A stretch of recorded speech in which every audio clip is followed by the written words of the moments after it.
सब लोग खैरियत से होंगे। आइए आज हम लोग क्लास 12 के केमिस्ट्री चैप्टर नंबर 3 वैद्युत रसायन चैप्टर नंबर 3 की शुरुआत करते हैं और आइए जानते हैं वैद्युत रसायन क्या है।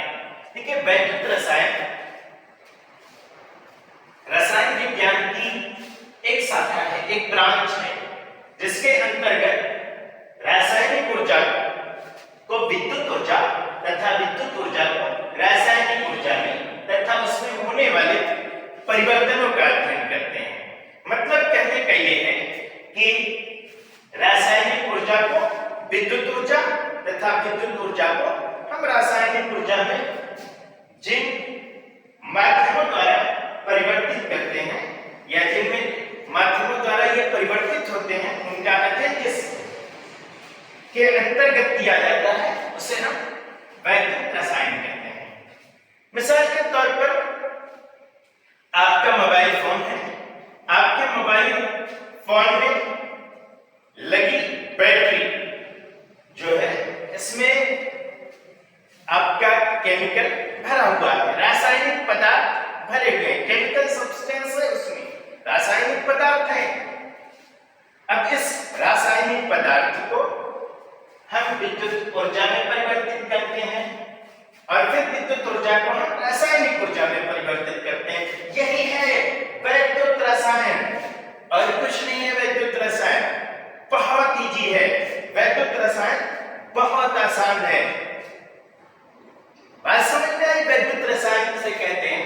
वैद्युत रसायन रसायन विज्ञान की वह शाखा जिसके अंतर्गत विद्युत ऊर्जा को रासायनिक ऊर्जा तथा रासायनिक ऊर्जा को विद्युत ऊर्जा में परिवर्तित कर दिया जाता है या जिस माध्यम में ये परिवर्तित होते हैं उसे हम वैद्युत रसायन कहते हैं। दूसरी बात है सेल। दूसरी आज की हमारी टॉपिक है सेल। सेल किसे कहते हैं? जिस पात्र में विद्युत ऊर्जा एवं रासायनिक ऊर्जा में परिवर्तन कराते हैं उसे हम सेल कहते हैं। जिस माध्यम जिस यंत्र के माध्यम से हम जो है रासायनिक ऊर्जा को विद्युत ऊर्जा में तथा विद्युत ऊर्जा को रासायनिक ऊर्जा में जिस भी माध्यम से हम परिवर्तित कराते हैं उसे हम सेल कहते हैं। जैसे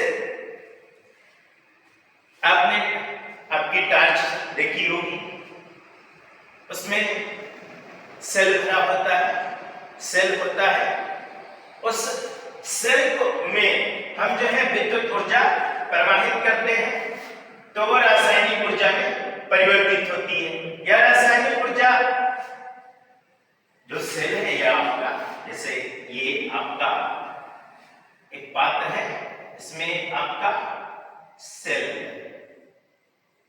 जब हम इसमें जो है विद्युत रासायनिक इसमें जब हम विद्युत रासायनिक ऊर्जा जो है जब हम इसमें जो है यहाँ पर जो सेल लगा हुआ है, जब हम इसमें विद्युत ऊर्जा प्रवाहित करेंगे तो इसमें है ना रासायनिक परिवर्तन होगा, केमिकल रिएक्शन होगा और इस केमिकल रिएक्शन के होने के बाद ये जो है बैटरी क्या हो जाएगी? चार्ज हो जाएगी कि नहीं हो जाएगी? फुल चलने लगेगी कि नहीं चलने लगेगी? तो वही कि जिस पात्र में विद्युत ऊर्जा को रासायनिक ऊर्जा तथा रासायनिक ऊर्जा को विद्युत ऊर्जा में परिवर्तन कराते हैं उसे हम क्या कहते हैं?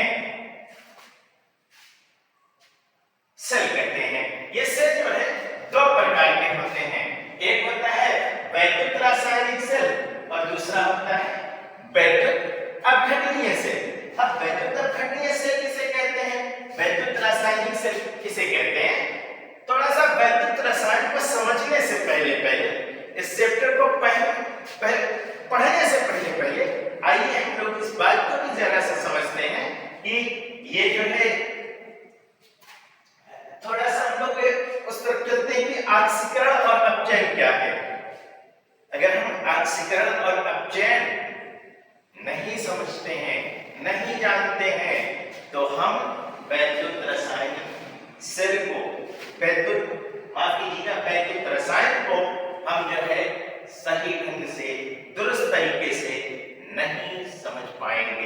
तो आइए हम लोग समझते हैं कि ऑक्सीकरण क्या है और अपचयन क्या है। देखिए ऑक्सीकरण और अपचयन क्या है। ऑक्सीकरण ऑक्सीकरण क्या है और अपचयन क्या है, ये दोनों बहुत ही इंपॉर्टेंट बातें हैं इस वैद्युत रसायन चैप्टर के मुताबिक। इस वैद्युत रसायन चैप्टर के हिसाब से ये बहुत इंपॉर्टेंट बात है। ऑक्सीकरण और अपचयन यदि हम नहीं जानेंगे तो हम जो है सेल क्या है, वैद्युत रासायनिक सेल क्या है, वैद्युत अपघटनीय सेल क्या है, सेल क्या है, वैद्युत रसायन क्या है, इन तमाम विषयों के बारे में हम सही तरीके से जो सही ढंग है इसका नहीं समझ पाएंगे। थोड़ा सा हम लोग ऑक्सीकरण जानते हैं कि ऑक्सीकरण किसे कहते हैं। ऑक्सीकरण जो है, ऑक्सीकरण क्रिया इलेक्ट्रॉन का अगर दान हो रहा है, इलेक्ट्रॉन दान जो करता है वो ऑक्सीकरण होता है। मतलब जो इलेक्ट्रॉन को क्या करता है, इलेक्ट्रॉन को जो दान करने की क्रिया होती है उसे हम क्या कहते हैं, ऑक्सीकरण कहते हैं। और इलेक्ट्रॉन ग्रहण करने को अपचयन कहते हैं। इलेक्ट्रॉन जो ग्रहण करता है उसे हम अपचयन कहते हैं। मतलब इलेक्ट्रॉनों में यदि जो है क्या आ जाए, इलेक्ट्रॉन की संख्या में क्या हो जाए, कमी आ जाए, यानी कि इलेक्ट्रॉन की हानि हो जाए, है ना।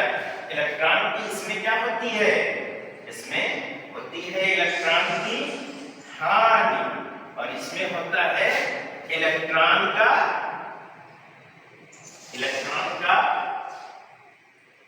लाभ।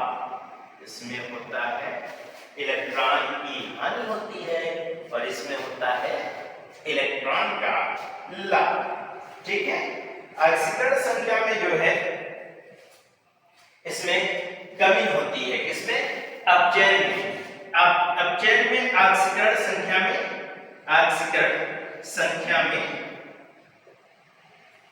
कमी होती है, जबकि इसमें ऑक्सीकरण संख्या में वृद्धि होती है। ठीक है, बात को समझ पाए आप लोग। देखिए आज हमने पढ़ा क्या, वैद्युत रसायन। वैद्युत रसायन क्या होता है, रसायन विज्ञान की वह शाखा जिसके अंतर्गत रासायनिक ऊर्जा को विद्युत ऊर्जा तथा विद्युत ऊर्जा को रासायनिक ऊर्जा में तथा उसमें होने वाले परिवर्तनों का अध्ययन किया जाता है, वैद्युत रसायन कहलाता है। दूसरी बात हमने पढ़ा सेल के विषय, सेल के संदर्भ में। तो सेल किसे कहते हैं, जिस पात्र में विद्युत ऊर्जा एवं रासायनिक ऊर्जा,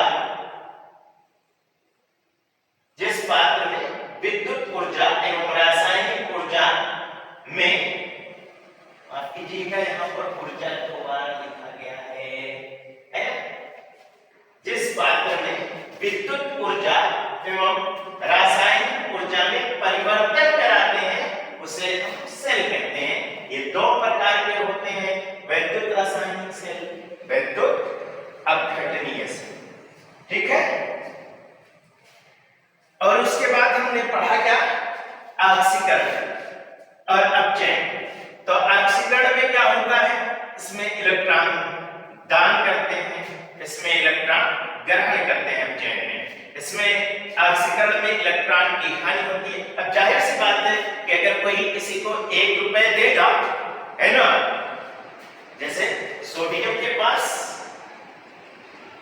टोटल 11 इलेक्ट्रॉन है, तो यदि ये 1 इलेक्ट्रॉन दे दे, 1 इलेक्ट्रॉन अपना क्या करे, दे दे, 1 इलेक्ट्रॉन अपना, ये 1 इलेक्ट्रॉन दे दे, तो 1 इलेक्ट्रॉन जब दे देगा तो 11 में से 1 निकल जाएगा। जब 11 में से 1 निकल जाएगा तो 10 ही तो बचेगा ना, यही ना। बस ही तो बचेगा ना। तो इसमें क्या होगा, इलेक्ट्रॉन की हानि होती है, इसमें इलेक्ट्रॉन का लाभ होता है। जैसे आपका Cl है ना, तो Cl है, इसमें जो है Cl माइनस है, तो इसमें ये बाहरी सेल में कितने, इसके जो है टोटल इसके परमाणु क्रमांक 17 होता है और इसके बाहरी सेल में 7 इलेक्ट्रॉन होते हैं। और ये अगर एक इलेक्ट्रॉन ले लेगा, एक इलेक्ट्रॉन जब ले लेगा तो इसके पास कितने इलेक्ट्रॉन हो जाएंगे, 8 इलेक्ट्रॉन हो जाएंगे। तो एक वृद्धि हो रही है, ठीक है ना, इसमें ऑक्सीकरण संख्या में वृद्धि होती है और इसमें ऑक्सीकरण संख्या में कमी होती है। ऑक्सीकरण में ऑक्सीकरण संख्या में वृद्धि होती है और इसमें ऑक्सीकरण संख्या में कमी होती है, ठीक है ना। इसमें देखिए इलेक्ट्रॉन जो है फ्री करता है, मुक्त करता है, इलेक्ट्रॉन मुक्त होता है इसमें। और इसमें जो है इलेक्ट्रॉन जब मुक्त नहीं होगा, तो मुक्त जब नहीं होगा तो इलेक्ट्रॉन की क्या हो जाएगी, तो प्राप्ति हो जाएगी। जब इलेक्ट्रॉन इसमें मुक्त नहीं होंगे, यानी कि एक इलेक्ट्रॉन इसमें से खारिज हो रहा है, तो एक इलेक्ट्रॉन की प्राप्ति, इसमें इलेक्ट्रॉन की क्या होती है, प्राप्ति होती है ना। तो चलिए कल और भी ऑक्सीकरण संख्या पर हम लोग थोड़ा सा और डिटेल में जानेंगे। पर आज जो है आज की क्लास यहीं पर समाप्त करते हैं। तो थोड़ा सा एक स्क्रीनशॉट ले लीजिए और जो भी बातें इस वैद्युत रसायन के संदर्भ में जो भी बातें अगर आपको न समझ में आए हो तो एक बार जरा सा कमेंट करके बताइएगा और कहाँ कमी रह गई ये भी बताइएगा। बहुत बहुत शुक्रिया, खुदा हाफिज।